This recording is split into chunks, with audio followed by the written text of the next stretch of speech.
Assalamualaikum warahmatullahi wabarakatuh. Saya Anissa Intan Saputri. Di sini saya akan mempresentasikan sel dan jaringan yang merupakan tugas dari mata kuliah biologi umum. Yang pertama, saya akan menjelaskan tentang sel. Sel tersebut merupakan kumpulan materi paling sederhana yang dapat hidup dan merupakan unit penyusun semua makhluk hidup. Nah, dalam sel tadi ada bagian-bagiannya yang meliputi ada 3 bagian. Yang pertama itu ada dinding sel yang merupakan selaput sel yang tipis melindungi sel atau bagian sel yang ada di dalamnya. Yang kedua itu ada protoplasma yang merupakan badan sel, dan yang ketiga itu ada inti sel atau nukleus. Dan inti sel ini terbagi lagi atau masih ada bagian di dalamnya, yaitu ada 5. Yang pertama itu ada sentrosom, yang kedua itu ada vakuola, yang ketiga itu ada mitokondria, lalu ada badan Golgi, dan yang terakhir itu organel pencernaan sel atau lisosom. Lalu sel tadi mempunyai sistem fungsional sel. Lalu zat-zat yang dapat melewati membran sel melalui 3 jalan, yaitu yang pertama ada difusi, lalu yang kedua ada transport aktif yang melalui membran, yang ketiga ada endositosis. Endositosis ini merupakan fungsi khusus sel, ada fagositosis dan pinositosis.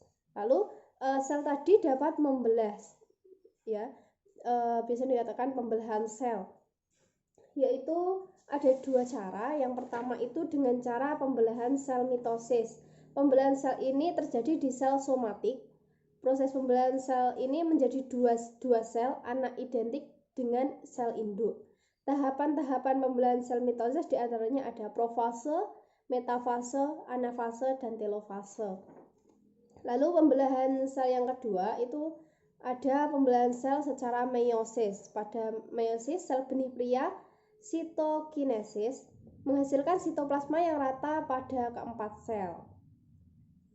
Pada sel wanita, semua mengandung 22 plus Y. Bagian sitoplasma tidak rata dan hanya mengandung lebih banyak sitoplasma. Lalu yang kedua yaitu jaringan. Jaringan merupakan sekumpulan sel-sel yang pekerjaannya tersusun menjadi satu dan mempunyai fungsi tertentu. Nah, jaringan ini terbagi menjadi 4 macam, yaitu ada jaringan epitel, jaringan ikat, jaringan otot, dan jaringan syaraf. Yang pertama, kita akan membahas jaringan epitel. Jaringan epitel adalah jaringan penutup yang menutupi tubuh atau permukaan tubuh bagian luar dan bagian dalam yang berhubungan dengan udara. Di dalam jaringan ini terdapat pembuluh darah di antara sel-selnya, sehingga jaringan epitel terdapat di permukaan kulit, selaput lendir, jalan pernafasan, dan pencernaan. Fungsi dari jaringan epitel yaitu yang pertama ada proteksi, yang kedua ada absorpsi, yang ketiga ada sekresi, yang keempat menerima rangsangan dari luar, yang kelima ekskresi dan filtrasi. Jaringan epitel menurut jenisnya itu dibagi menjadi jaringan epitel membran dan jaringan epitel glandular atau khusus untuk sekresi.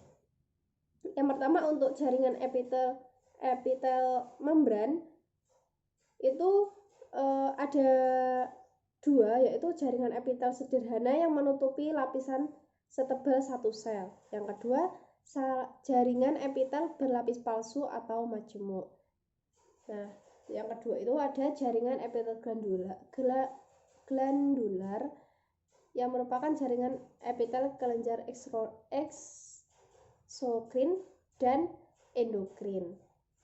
Yang kedua, ada jaringan ikat.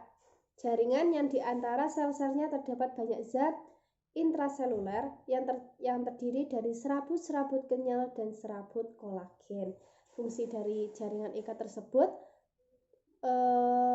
membuat bahan-bahan interseluler. Yang kedua membuat sel-sel darah. Yang ketiga ada fagositosis. Yang keempat membuat antibodi. Yang kelima membuat heparin yang berfungsi untuk pembekuan darah selama di dalam saluran. Nah, Dalam jaringan ikat tadi masih ada macam-macamnya, yaitu ada jaringan ikat embrional, jaringan ikat areolar, jaringan ikat gembur, jaringan ikat fibrosa, dan jaringan ikat kenyal. Yang ketiga ada jaringan otot. Jaringan otot terdiri dari sel-sel yang bentuknya panjang dan ramping. Tiap-tiap sel otot mempunyai serabut otot dan beberapa serabut otot ini dikumpulkan menjadi sebuah alat tubuh yang disebut otot atau daging. Ada 3 bentuk dan fungsi dari jaringan otot tadi. Yang pertama itu ada otot serat lintang atau atau otot lurik, yang terdiri dari sel-sel otot yang di dalamnya merupakan garis-garis melintang, warnanya merah tua dan dapat berkontraksi menurut kemampuan kita, terdapat hampir di seluruh badan atau menjadi dinding badan. Yang kedua ada otot polos, terdiri dari sel otot yang bentuknya licin, tidak mempunyai garis lintang, dapat berkontraksi dan tidak menurut kemampuan kita, misalnya terdapat pada dinding saluran pencernaan, dinding pembuluh darah, dan saluran alat kandungan. Yang ketiga ada otot jantung, bentuknya serat lintang tetapi berkontraksi, tidak di bawah pengaruh kemauan kita. Tiap-tiap otot mempunyai empal dan pada kedua ujungnya terdapat urat otot yang berwarna putih. Lalu ada pula fungsi dari jaringan otot ini. Yang pertama, kebanyakan terlihat dalam volunteer tulang dan tendo. Yang kedua, pengendalian primer dimulai oleh neuron motorik modula spinalis. Yang ketiga, beberapa kontraksi otot skeletal adalah involunteer, misalnya kedipan mata. Dan yang terakhir saya akan menjelaskan yaitu jaringan syaraf.